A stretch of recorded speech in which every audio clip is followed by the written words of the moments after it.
अब हमारा टॉपिक है संयोजी ऊतक।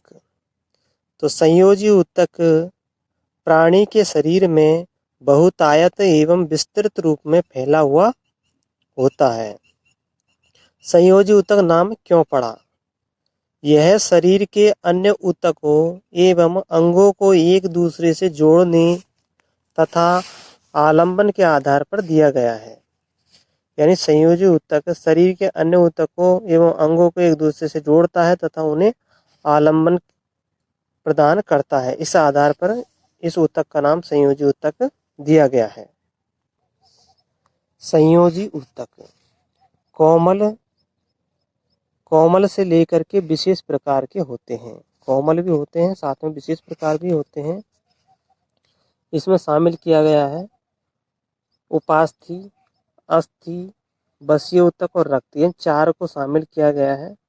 अस्थि, उपास्थि, बसीय ऊतक और रक्त को संयोजी ऊतक के रूप में शामिल किया गया है। रक्त को छोड़ करके सभी संयोजी ऊतकों की कोशिकाएं प्रोटीन तंतुओं का स्राव करती है। इन प्रोटीन तंतुओं को कोलेजन या इलास्टिन तंतु कहते हैं और इन तंतुओं से ऊतक को शक्ति, प्रत्यास्थता एवं लचीलापन मिलता है। ये कोशिका तथा यानी जो संयोजी ऊतक की कोशिकाएं प्रोटीन के अलावा पॉलीसैकेराइड भी स्रावित करती है, रूपांतरित पॉलीसैकेराइड भी स्रावित करती है, जो कोशिका और तंतु के बीच जमा होकर आधात्री का कार्य करती है। संयोजी ऊतक 3 प्रकार के होते हैं: लचीले संयोजी ऊतक, सघन संयोजी ऊतक एवं विशिष्टकृत संयोजी ऊतक। तो संयोजी ऊतक 3 प्रकार के होते हैं: लचीले, सघन और विशेष। लचीले, सघन और विशेष, ये 3 प्रकार के ऊतक होते हैं संयोजी ऊतक। अब हम देखते हैं शिथिल संयोजी ऊतक। शिथिल संयोजी ऊतक 2 प्रकार के होते हैं, एक एरियोलर टिश्यू और दूसरा एडिपोज टिश्यू। एरियोलर टिश्यू को बोलते हैं हम त्वचा ग्रंथि का ऊतक और दूसरा वसा ऊतक। तो शिथिल संयोजी ऊतक को हम लचीला संयोजी ऊतक भी कहते हैं और इसमें कोशिका एवं तंतु एक दूसरे से अर्ध तरल आधारीय पदार्थ में शिथिलता से जुड़े रहते हैं। इसमें कोशिका एवं कोशिकाओं से स्रावित तंतु एक दूसरे से अर्ध तरल आधारीय पदार्थ में शिथिलता से जुड़े रहते हैं। अब हम देखते हैं जो त्वचा ग्रंथि का ऊतक है, इसको हम एरियोलर टिश्यू कहते हैं।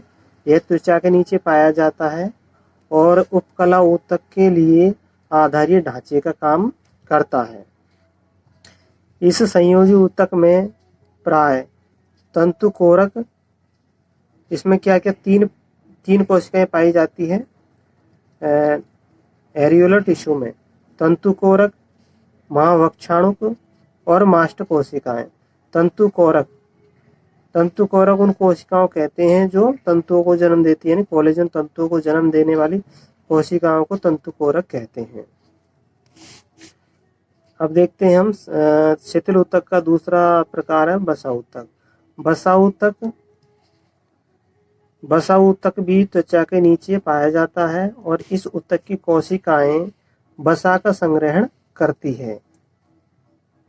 भोजन का जो पदार्थ प्रयोग में नहीं आता है वह वसा के रूप में परिवर्तित हो जाता है और इन कोशिकाओं में संग्रहित कर लिया जाता है। तो ये तो हमारा था सरल शिथिल ऊतक। यहाँ देख सकते हैं हम शिथिल ऊतक में ये भक्षाणु कोशिकाएं हैं, ये कोलेजन तंतु है, तंतुकोरक, इन तंतुओं को जन्म देने वाली कोशिकाएं तंतुकोरक। ये कोलेजन रेशे हैं, ये हरी तंतुओं को जन्म देने वाले तंतुकोरक है। ये तंतुओं को जन्म देती है, रेशों को, इलास्टिन तंतुओं को जन्म देती है। ये मास्ट कोशिकाएं हैं। एरियोल टिश्यू में पाई जाती है।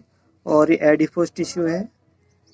ये कोशिका है, एक तरफ केंद्रक है, प्लाज्मा मेम्ब्रेन है और इसमें वसा संग्रहित हो जाता है। तो ये हमारा ढीला संयोजी ऊतक पूरा होता है।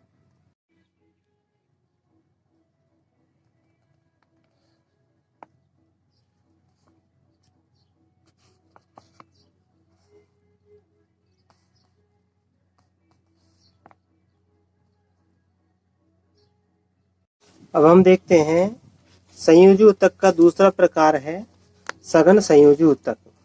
सघन संयोजी ऊतक में तंतु कोरक यानी तंतु कोशिकाएं तथा तंतु कोरक कोशिकाएं तथा तंतु एक दूसरे से दृढ़ता से जुड़े रहते हैं तथा अभिविन्यास के आधार पर सघन संयोजी ऊतक को दो भागों में बांट सकते हैं हम। एक होता है नियमित संयोजी ऊतक और दूसरा अनियमित संयोजी ऊतक। नियमित संयोजी ऊतक में, नियमित सघन संयोजी ऊतक में तंतु कोशिकाएं समांतर तंतु के गुच्छों के बीच में कतार में उपस्थित रहती है। सघन या नियमित सघन संयोजी ऊतक में तंतु कोरक यानी तंतु कोशिकाएं समांतर तंतु के गुच्छों के बीच में एक कतार में उपस्थित होते हैं। और इसके उदाहरण हैं कंडरा और स्नायु। कंडरा कंकाल पेशियों को अस्थि से जोड़ती हैं और स्नायु अस्थि को अस्थि से जोड़ती हैं तथा ये कोलेजन तंतुओं का गुच्छ है वो कंडराओं को प्रतिरोधी क्षमता प्रदान करता है, जिससे कंडराएं तथा स्नायु टूटते नहीं हैं। अगला सघन संयोजी ऊतक है का अगला पार्ट है अनियमित सघन संयोजी ऊतक। इसमें तंतु कोशिकाएं और तंतु अनियमित रूप से अभिविन्यासित रहते हैं और यह ऊतक त्वचा में पाया जाता है। सघन संयोजी ऊतक, इसमें हम देख सकते हैं ये सघन संयोजी ऊतक का नियमित प्रकार है। इसमें तंतु कोशिकाएं हैं, तंतु कोरक और ये तंतु है यानी ये लास्टिन तंतु है। ये तंतु गुच्छ में ये समांतर रूप से कतार में पाई जाती है। और ये अनियमित प्रकार है। इसमें ये अनियमित व्यवस्था में व्यवस्थित रहते हैं तंतु कोशिकाएं तंतुओं में। अब हम यहाँ देख सकते हैं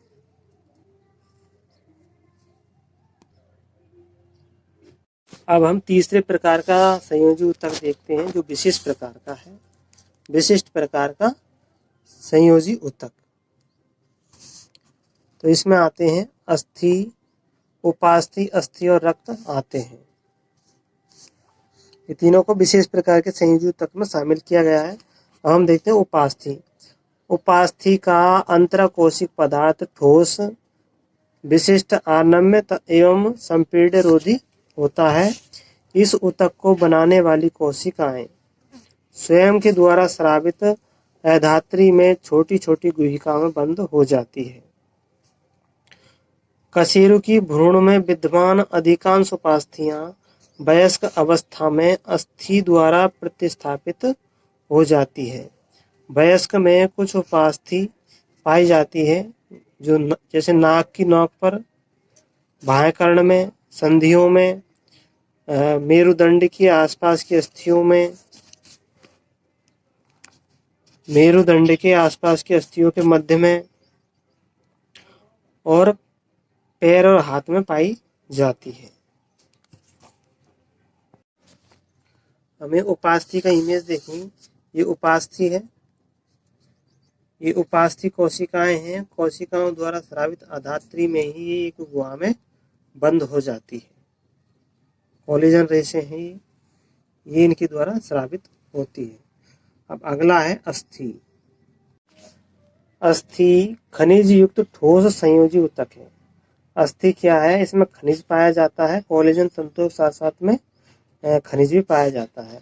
इनका आनम्य अधात्री कोलेजन तंतु एवं कैल्शियम लवण युक्त होता है, यानी इसमें तंतु कोरक भी पाए जाते हैं, यानी कि कोशिकाएं पाई जाती है, कोलेजन तंतु पाए जाते, साथ में कैल्शियम लवण भी पाए जाते हैं। यह अस्थियों को मजबूती प्रदान करता है। यह शरीर का मुख्य ऊतक होता है और शरीर के कोमल अंगों की रक्षा करता है, संरचनात्मक ढांचा बनाता है, ऊतकों को सुरक्षा और सहारा प्रदान करता है। अस्थि कोशिकाएं अधात्री के अंदर रिक्तिकाओं में उपस्थित रहती है। अस्थि कोशिकाएं अधात्री के अंदर रिक्तिकाओं में पाई जाती है। अस्थि कोशिकाएं कहाँ पाई जाती है? अधात्री के अंदर रिक्तिकाओं पाई जाती है। पैर की अस्थि सबसे लंबी होती है, जो भार वहन का काम करती है, और अस्थि कंकाल पेशी से जुड़ करके परस्पर क्रिया द्वारा शरीर को गति प्रदान करती है। कुछ अस्थियों में अस्थि मज्जा रक्त कोशिकाओं का उत्पादन करती है। कुछ अस्थियों में अस्थि मज्जा पाई जाती है जो रक्त कोशिकाओं का निर्माण करती है। तो ये अस्थि के विषय में है और हम देखते हैं अस्थि का एनर्जी है। तो जो अस्थि कोशिकाएं हैं, ये इसमें कैल्शियम और कोरक तंतु पाए जाते हैं, कैल्शियम लवण और कोरक तंतु होते हैं। और ये कैल्शियम अस्थि कोशिकाएं ये अधात्री के अंदर, यानी अधात्री के अंदर रिक्तिका में बंद रहती है। फिर हम देखते हैं विशिष्ट संयोजी ऊतक का चौथा पार्ट था रुधिर। रुधिर में 3 प्रकार की कोशिकाएं होती हैं और साथ में और क्या क्या होते हैं। यह तरल संयोजी ऊतक है रक्त, जिसमें जीव द्रव्य आरबीसी, डब्ल्यूबीसी और प्लेटलेट्स पाए जाते हैं और यह मुख्य परिसंचारित तरल है और यह विभिन्न पदार्थों का परिवहन करता है। तो ये था हमारा संयोजी ऊतक कंप्लीट होता है।